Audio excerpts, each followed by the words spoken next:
Mais uma vez estamos aqui em nome de Jesus. Que Ele nos abençoe, muito obrigado pela presença. É repetitivo, mas é sempre uma alegria para nós, esses nossos encontros. Que a gente possa realmente encontrar aquilo que nós viemos buscar e entender aquilo que os Espíritos vão passar para nós. Então, muito obrigado, gente, por tudo. Vamos começar a nossa reunião. Então, continuando no capítulo 11, os três reinos, os animais e os homens. O racionalismo cristão é uma doutrina muito interessante. Esse livro, A Vida Fora da Matéria, é do racionalismo cristão. Então, a maior parte das imagens que nós vamos ver a seguir foi tirado desse livro aqui. É muito interessante, é bom, tudo que traz benefício para nós e conhecimento, é interessante a gente ler e a gente estudar. Então nós vamos lá. Olha para vocês verem, nós mostramos aqui os minerais e as plantas. Olha como que a vida aqui ela já começa a se modificar. Nós estamos vendo abelhas aqui num pendão de acácias. Vocês estão vendo que praticamente apagou a aura da acácia. A abelha já se destaca. Por quê? Porque aqui já começa a transformação do espírito. Por enquanto, é o princípio inteligente. Na pergunta do começo do Livro dos Espíritos, logo ali onde Kardec pergunta o que é o espírito, ele fala é o princípio inteligente do universo. Pode-se definir o espírito?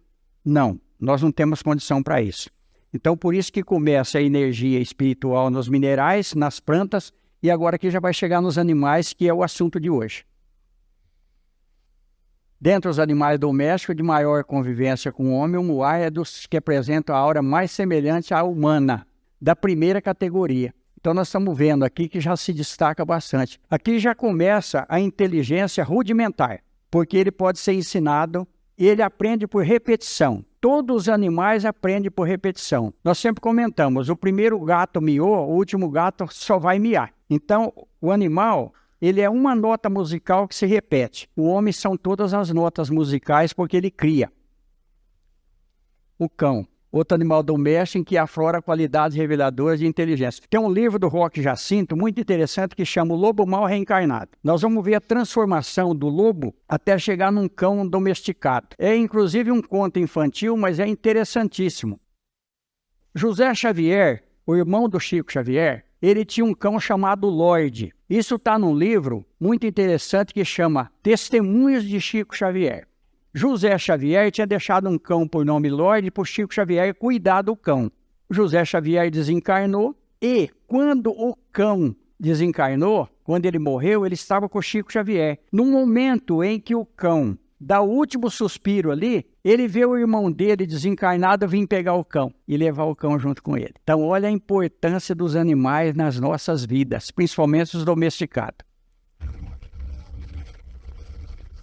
Esse aqui faz parte do grupo Mata, né? Está mais perto do homem, anatomia, fisiologia, comportamental, bem similar aos humanos. Tem uma diferença no cérebro aqui, nos lóbulos cerebrais. Nós não vamos entrar nesse detalhe aí, porque é um assunto bem científico, bem biológico, e nós não vamos perder tempo com isso. Mas tudo tem uma razão de ser. Então, o Ariano Suassuna falou uma coisa muito interessante, mas porque ele não conhecia a espiritualidade. Ele disse o seguinte, jamais o homem passou pelo macaco. Ele trouxe um prendedor de roupa. Não sei se alguém assistiu isso. Ele mostrou um prendedor de roupa e falou, o dia que o macaco fizer um prendedor de roupa desse, que é uma técnica muito inteligente, quando você aperta ele abre, quando você solta ele fecha para segurar a roupa. Ele falou, eu acredito que o homem foi macaco. Mas o macaco vai ser sempre macaco, nós vamos ver aí, mas é a energia que se transforma. Ela vai modificando. Através do quê? Da evolução.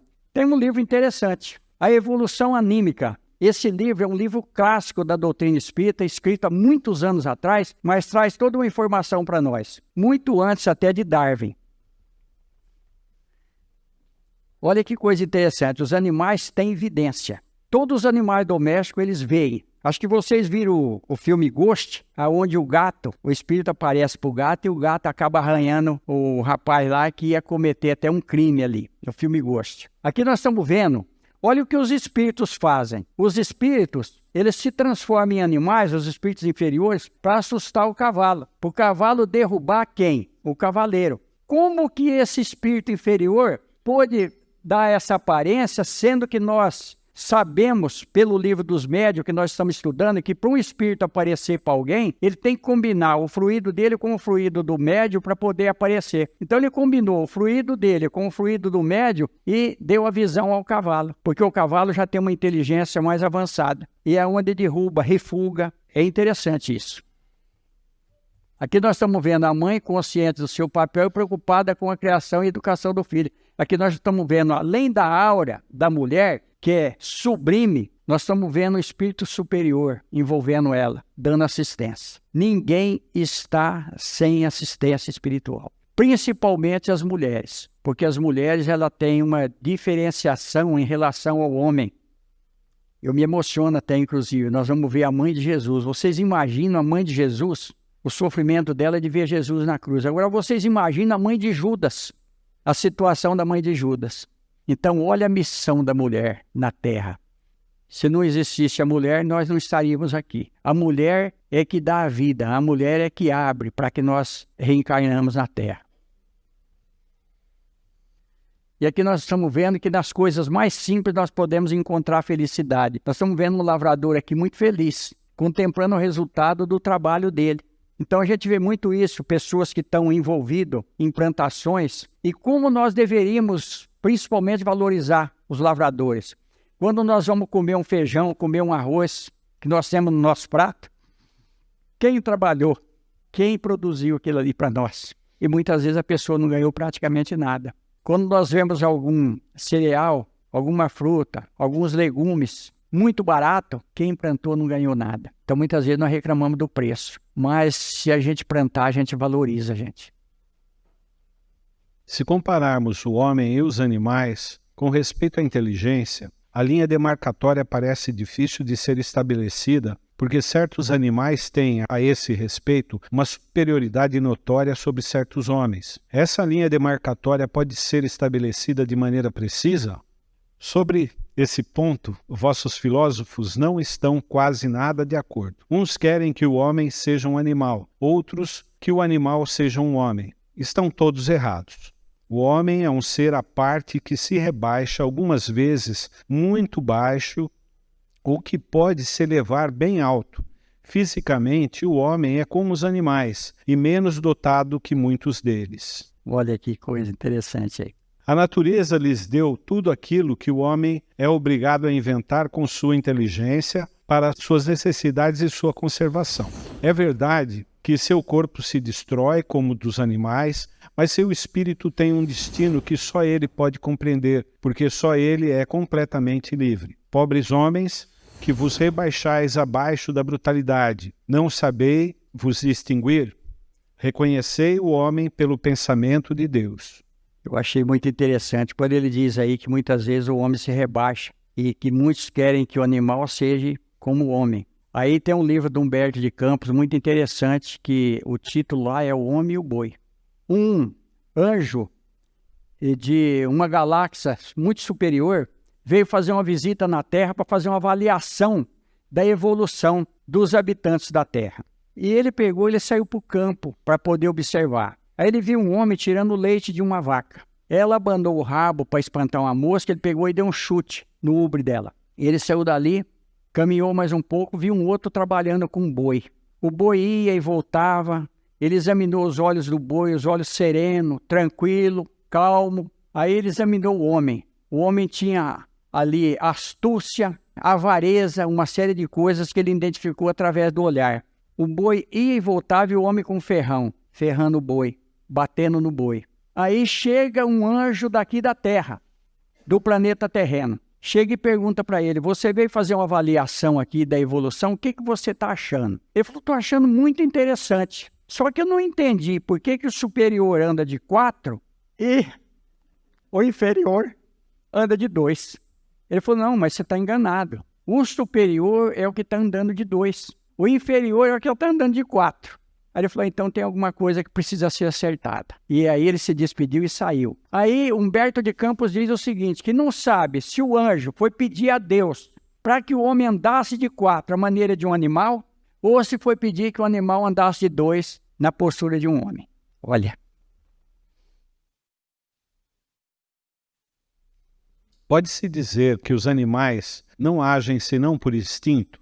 Isso é ainda um sistema.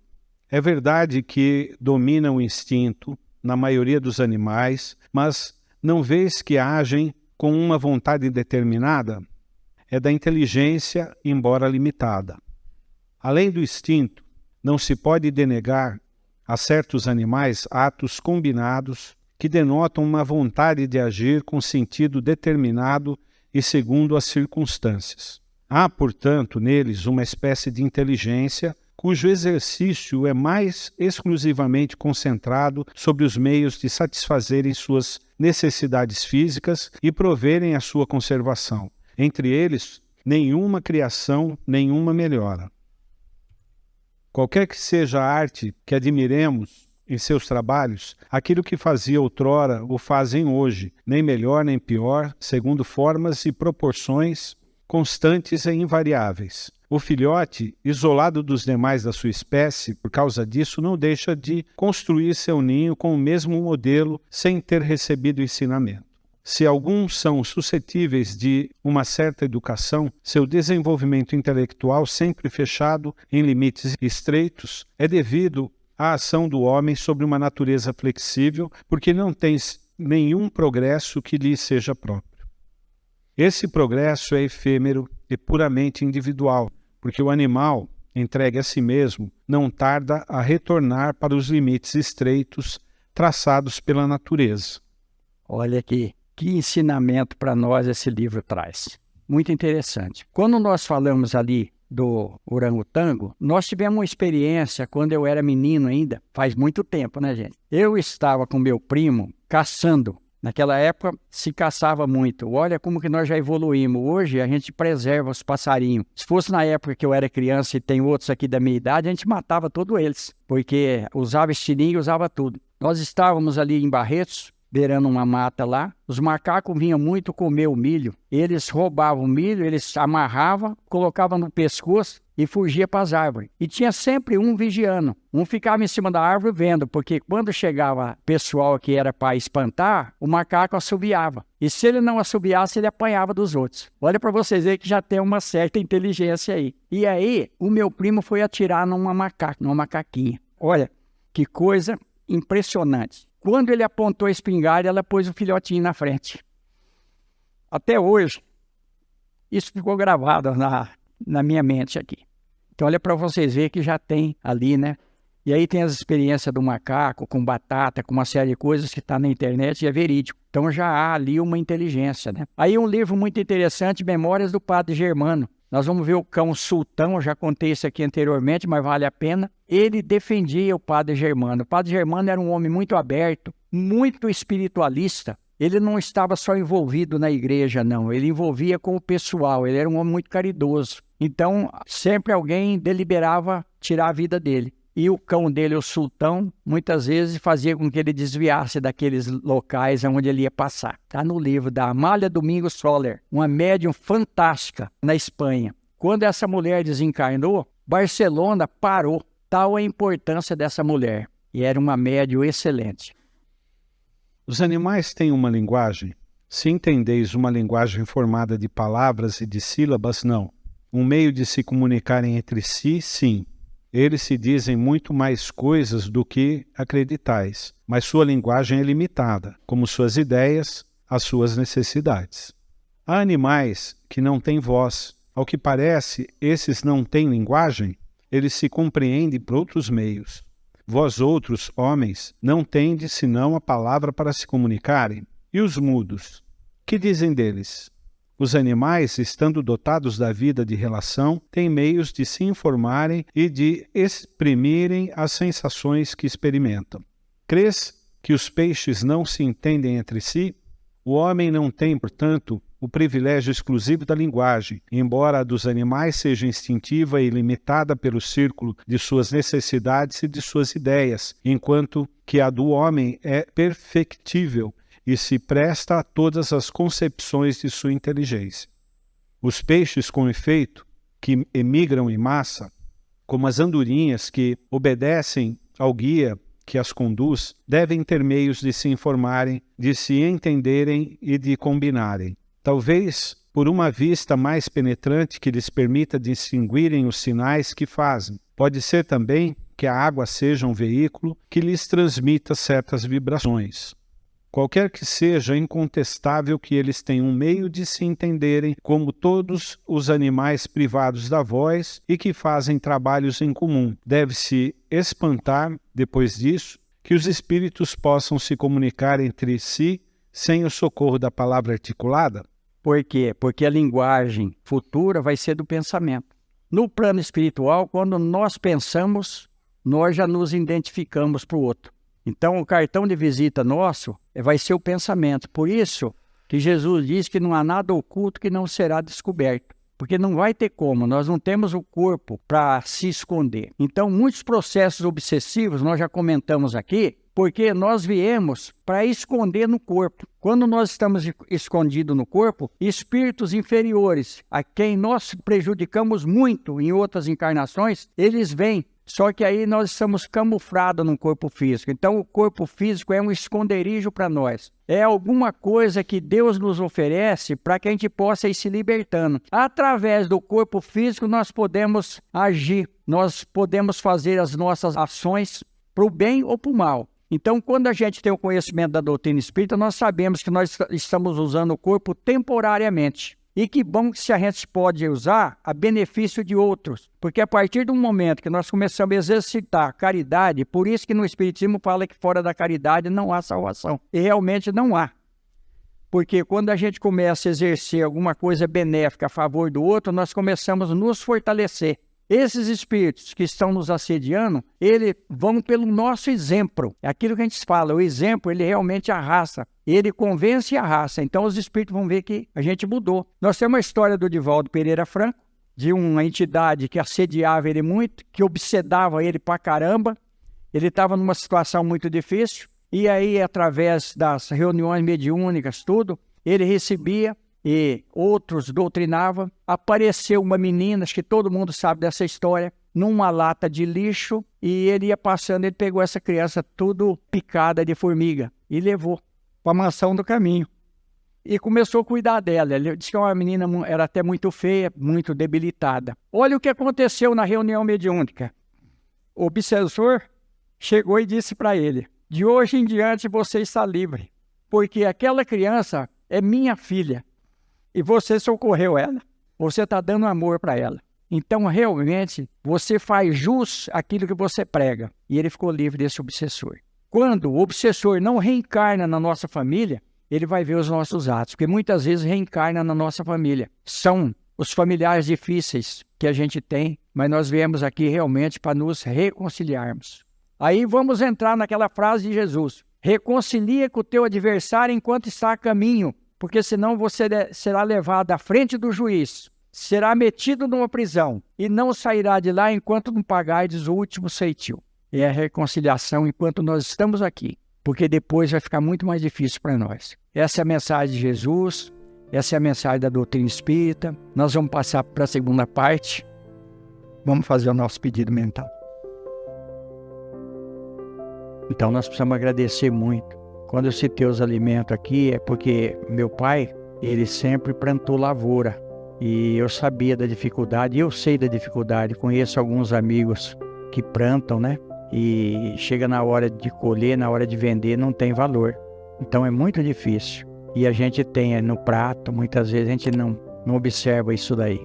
Nós vamos sempre reclamar do preço, reclamar de imposto, reclamar de tudo. Mas só paga imposto quem tem propriedade. E só come bem quem tem dinheiro. Então, não vamos reclamar, não. Vamos continuar a nossa vida. Eu peço desculpas a vocês, mas eu me emociono muito. E às vezes eu até prejudico a preleção e o nosso estudo. Mas não tem como evitar. Se alguém tiver evidência, se alguém sentir alguma coisa durante a reunião, gente, é só falar, é só erguer a mão, que nós estamos aqui para isso. Então, aquele que veio aqui buscar realmente, tenho certeza que recebeu. Que sempre nós vamos receber, porque nós estamos com Jesus. Que Ele nos abençoe, nos fortaleça. Muito obrigado a todos. Muito agradecido, gente. Está encerrada a reunião. Muito obrigado.